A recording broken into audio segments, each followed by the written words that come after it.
Quantas atrocidades nós vemos na guerra? São cenas e informações que deixam a gente de cabelo em pé. Como pode ser que o ser humano chega a esse nível de barbaridade? Por um lado, nós ouvimos de jovens, milhares de jovens que estavam simplesmente confraternizando até em algo ligado à paz, e eles são atacados de uma forma brutal, injusta, e muitos deles perdem sua vida e muitos deles saem traumatizados.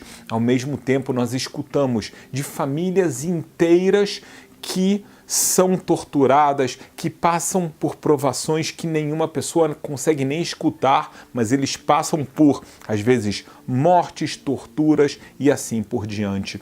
Do outro lado, nós vemos uma população que, em grande parte, não gostaria de estar em guerra, gostaria de estar levando a sua vida de uma forma tranquila, em paz, fazendo seus negócios, educando seus filhos, mas acabam sendo dominados, controlados por um pequeno grupo extremamente violento, uma ideologia terrível por trás. No final das contas, o resultado são enormes atrocidades, um número enorme de pessoas que estão sofrendo e vivendo essa maldade no dia a dia. São pessoas boas, corretas, pessoas justas, não são pessoas pecadoras, e mesmo assim elas estão no meio desse conflito, dessa guerra, da batalha, dessa destruição nos níveis físicos das suas casas, das suas famílias, nível espiritual e assim por diante. E aqui nós nos perguntamos, será que Deus, ele é o verdadeiro culpado de tudo isso que está acontecendo, de todas essas tragédias? Porque ele sabe de tudo que está acontecendo, ele poderia cessar isso. Ou será que não? Da onde vem essa maldade toda, essa origem do mal? Deus tem controle sobre ela ou não? Vamos ver o que a Bíblia revela pra gente. Parece que existem versículos que eles aparentemente são contraditórios. A gente vai ter que aprender eles profundamente e ter uma resposta muito clara. A Bíblia começa falando pra gente, já no 6º dia da criação, o seguinte: e viu Deus tudo o que ele fez e era muito bom. Daqui parece que então tudo é muito bom, porque está escrito, viu Deus tudo o que ele fez. Será que existe uma força independente de Deus, então, que ele cria o mal? Deus, ele cria tudo que é bom, e existe uma força de criar todo o mal? Por outro lado, veja o que o profeta Isaías traz para a gente. Ele fala de uma forma explícita assim, que Deus, ele é o criador da luz e ele cria a escuridão. Ele faz a paz e ele cria o mal. Eu sou o Deus que fiz tudo isso. A gente vê aqui um versículo que ele não deixa sombra de dúvidas. É verdade, Deus, ele olha para a criação, ela é toda boa. Mas agora, quando ele fala com o profeta, ele revela que ele também criou o mal, e ele ainda afirma para você não ficar com dúvida: eu sou o Deus que fez tudo isso. Então daqui já fica claríssimo que o mal, ele não é uma criação independente de Deus, vindo de um Satanás rebelado, vindo de algum anjo que teria um poder correspondente ao de Deus, ao mesmo tempo que paralelo. Mas agora você pode me perguntar, existem mais fontes ainda que parecem contradizer o que nós explicamos até agora. Por exemplo, no livro de Lamentações está escrito: da boca do ser superior, ou seja, de Deus, não sairá as coisas más e a coisa boa. Então parece que o mal não sai de Deus, mas por outro lado, você já consegue perceber que esse versículo não está falando da criação do mal ou algo assim, porque também está falando que não sai o lado bom. Então esse versículo, eu trouxe ele para você exatamente para você não ficar confuso. Mas calma aí, está escrito no livro de Lamentações que nada de mal sai de Deus. A intenção no livro das Lamentações é completamente diferente. Aqui a gente já está entrando num tema do livre-arbítrio que eu vou explicar para você já já. Ainda quando tratamos do tema da criação, a Bíblia conta pra gente que Deus, ele colocou no jardim do Éden a árvore do conhecimento do bem e do mal. E ele adverte Adão a não comer da árvore do conhecimento do bem e do mal, porque se comerem, vocês irão morrer. Então aqui a gente vê mais uma vez que Deus, ele cria o conhecimento do bem e ao mesmo tempo ele cria o conhecimento do mal. Sim, é verdade, mas isso seria uma prova então que Deus é mau? A gente nem pode falar algo assim, porque está completamente errado. O que nós temos que entender é o que significa esse mal que Deus criou. Por que Deus afirma em Isaías que ele cria o mal? Qual o objetivo, qual o significado dessa criação divina? Nós temos que lembrar mais uma profecia de Isaías, agora no capítulo 55. Lá Isaías fala pra gente que os meus pensamentos não são os seus pensamentos. É claro que Deus que está falando isso. E os meus caminhos não são os seus caminhos. O que esse versículo ensina pra gente? Nós pensamos muitas vezes que Deus, ele é como um ser humano, só que muito mais elevado e poderoso. Então muitas pessoas acabam atribuindo a Deus características humanas, mas com uma intensidade muito maior. Então Deus é forte, mas ele é forte a um extremo. Deus, ele é bondoso, ele tem muito amor e um amor muito maior do que todo o planeta Terra. Na verdade, é isso que Deus está falando para Isaías. Você está errado ao pensar dessa forma.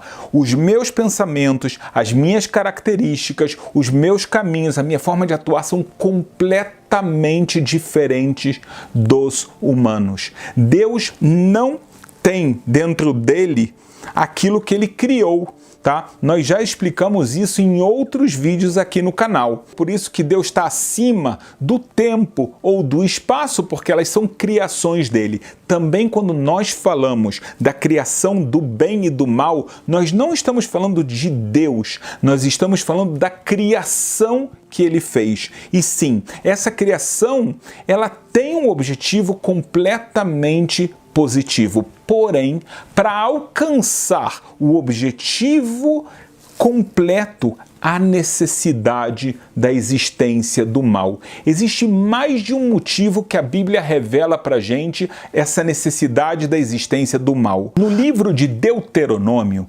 está escrito assim: veja, eu coloquei perante vocês hoje a vida e a bondade, a morte e a maldade.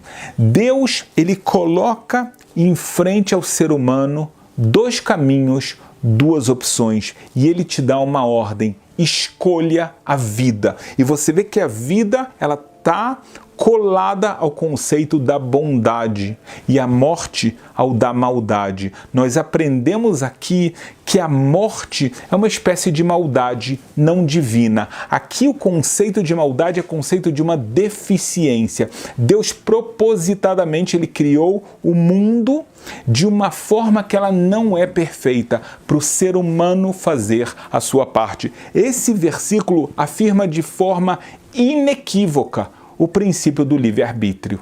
Nós temos a opção de fazer o bem e assim gerar vida. Vida para a gente, vida para os nossos familiares e para o mundo todo. Nesse mundo e mesmo depois da morte da pessoa. Por outro lado, a pessoa ela pode escolher, como nós vemos pessoas durante a história que fazem isso, e elas escolhem o caminho da maldade, que é chamado na Bíblia o caminho da morte. Então Deus, ele cria a possibilidade de se fazer o mal e cabe ao ser humano decidir em que caminho ele vai caminhar. Às vezes uma pessoa, ela caminha em aspectos na sua vida no caminho de bondade, em outros aspectos ela não está nesse caminho, ela escolhe um caminho errado. Não é 100% um ou outro, mas a gente vê que a criação do mal, ela tem aqui um primeiro objetivo, o objetivo do livre-arbítrio. Sobre esse tema de livre-arbítrio, muitas pessoas falam, mas como existe livre-arbítrio se Deus já sabe de tudo? A resposta está no Isaías que nós lemos anteriormente. Deus, ele fala: os meus pensamentos, a minha forma de conhecimento não é igual a de vocês. A forma de um humano saber algo depende do tempo.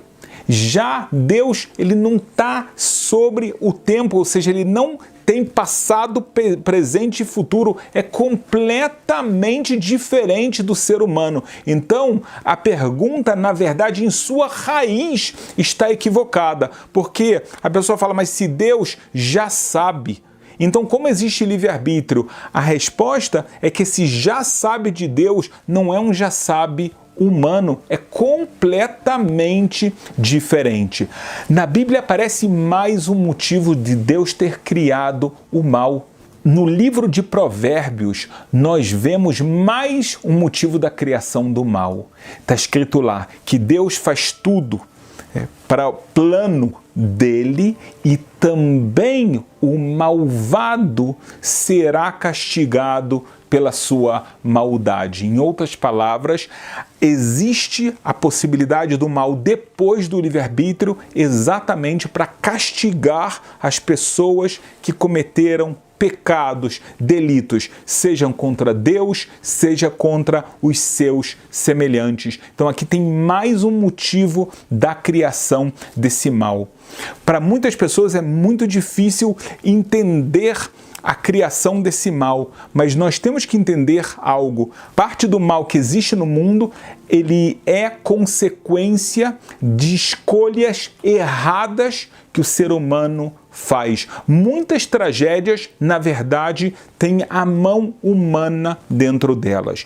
Agora, se você me perguntar, e tragédias naturais, quando muitas pessoas podem acabar falecendo? Mais uma vez, nós voltamos para Isaías, quando Deus, ele garante para a gente, eu criei tudo isso. E na verdade, como vimos também em Provérbios, tudo tem um motivo.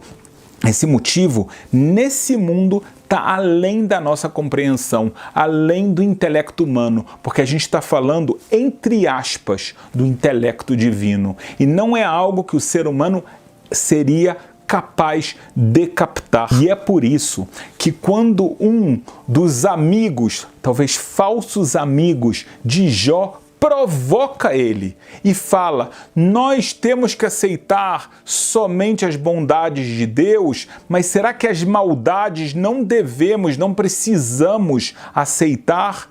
E mesmo assim Jó entendeu a provocação. Será que ele está falando que eu devo agora blasfemar a Deus por tudo que está me acontecendo, todos os sofrimentos que eu estou tendo? Não, de forma nenhuma eu vou cair nisso. Eu entendo que tudo vem de Deus e mesmo que os meus olhos, o meu cérebro não consiga entender o motivo que Deus está fazendo isso comigo, eu sei que tudo vem dele e por um bom motivo, que nesse mundo eu não tenho como compreender. E ele não comete o pecado de amaldiçoar a Deus e de ficar reclamando de uma forma que eu estou tocando numa guerra contra Deus.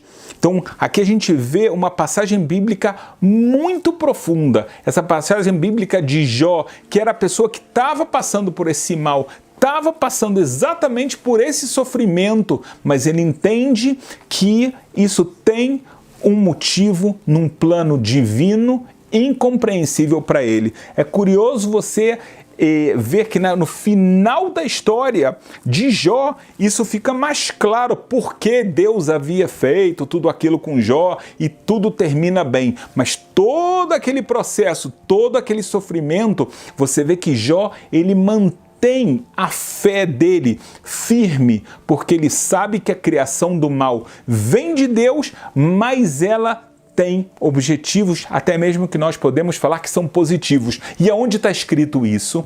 Em Jeremias. Jeremias, no capítulo 23, diz: no final dos dias, no final dos tempos, vocês irão refletir e ganharão o entendimento mais do que tudo da obra divina. Vai chegar um momento na história da humanidade em que esse mundo passará por uma transformação. A presença divina ficará revelada e junto com ela, muito do que aconteceu nesse mundo, que nós vemos o mal, esse mal irá se dissipar, porque nós veremos como, na verdade, tudo veio de Deus com um objetivo sagrado e inclusive de bondade, que nós não conseguimos ver hoje, mas certamente veremos no final dos dias.